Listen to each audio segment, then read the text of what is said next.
So, the Rise of Skywalker update has officially dropped, and it's worth mentioning some things that will absolutely revolutionise the way we play the game from here on out. This game has come an incredibly long way since launch, it has to be said, and now it seems as though nothing will stop this game from being popular for the foreseeable future.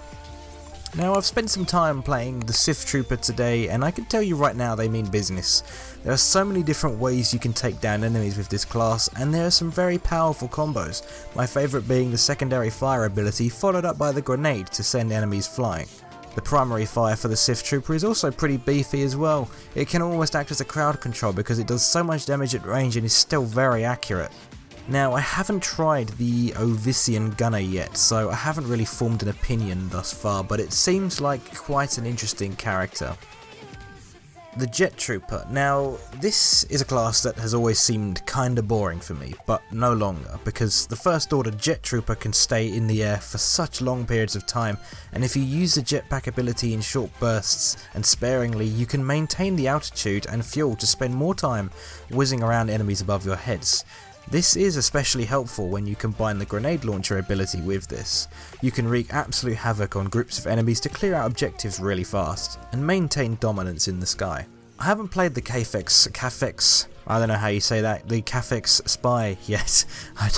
I'm not sure how you pronounce that either, but to me that looks kind of like an incredibly interesting character because it's just got that, the stealthing abilities, the barrage ability when it's outdoors. I like the truncheon as well. It just looks like a very cool character. I can't wait to give that a try. Now, a few little extra bits. They've added the latest outfits to Rey, Finn and Kylo Ren to fit with the Rise of Skywalker theme, which all look pretty dope. Now, here's where things get really interesting, however. They've just added faction and era selection to co-op, which is pretty cool, not gonna lie. So if you only feel like playing Clone Wars or First Order or Civil War, just by the press of a button you can just go into that mode and play on which side you want to play on. But here is the best part. This will supposedly soon be added to any multiplayer mode, which this means you don't have to play through an entire rotation of maps just to play in that one era you want to try. God, I hope that comes in soon. One last thing I would like to point out though is how they've now added the option to signal what objective you plan on attacking.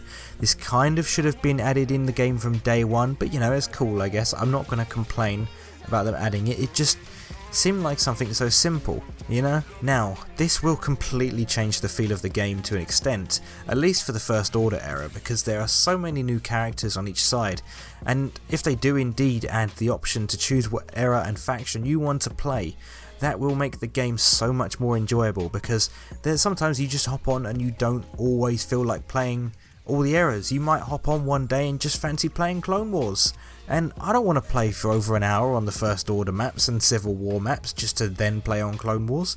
I want to jump in straight away and play on whatever mode I want. I'm so excited for this because this will potentially extend the life of the game so much further. I mean, I say it potentially, it just will. And I hope that it maintains some of the hype for the game and brings back some hype, what with obviously Rise of Skywalker coming out on Thursday, which I will be going to see.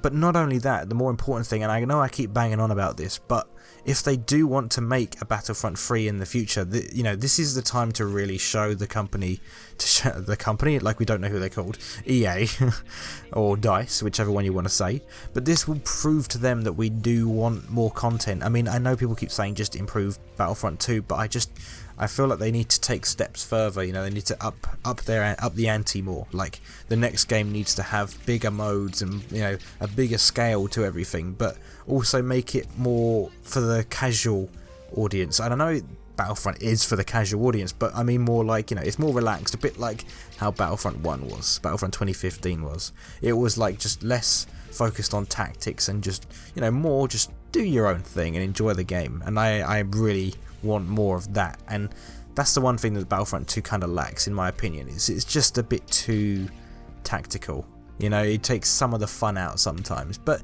it's still a fun game, I'm not gonna lie. But I just, it's one of those things, I don't want Battlefront to be a thing that dies out, but we'll see. I'm sure it'll be fine. Now, I hope this video was informative to you. If it was, then be sure to click the like button to let us know. And also, if there was anything that I missed as part of the update of that's come out, or anything major that you think I should have talked about, be sure to leave a comment just to let us know. We do make sure we read all the comments, and so be sure to comment something. Any feedback or anything to do with anything you want to see on the channel will be brilliant. We, like I say, we read everything and we try and reply to as many as possible, so be sure to comment down below. Also, don't forget, we are going to now be doing some different Star Wars games as well as Battlefront. So I recently just discovered Star Wars Empire at War, and we've downloaded a remake mod, and there'll be maybe a video or two of me and Turtle playing that, which is a very cool Star Wars RTS game, and I think you might enjoy it. At least I hope you do. I mean, I'm sure a lot of you here have seen Empire at War, so you'll already have your opinions, but if you do enjoy that kind of thing, then stay tuned. And also make sure you subscribe to the channel and enable notifications to see when we post a new video. Thanks for watching, and I'll see you in the next video.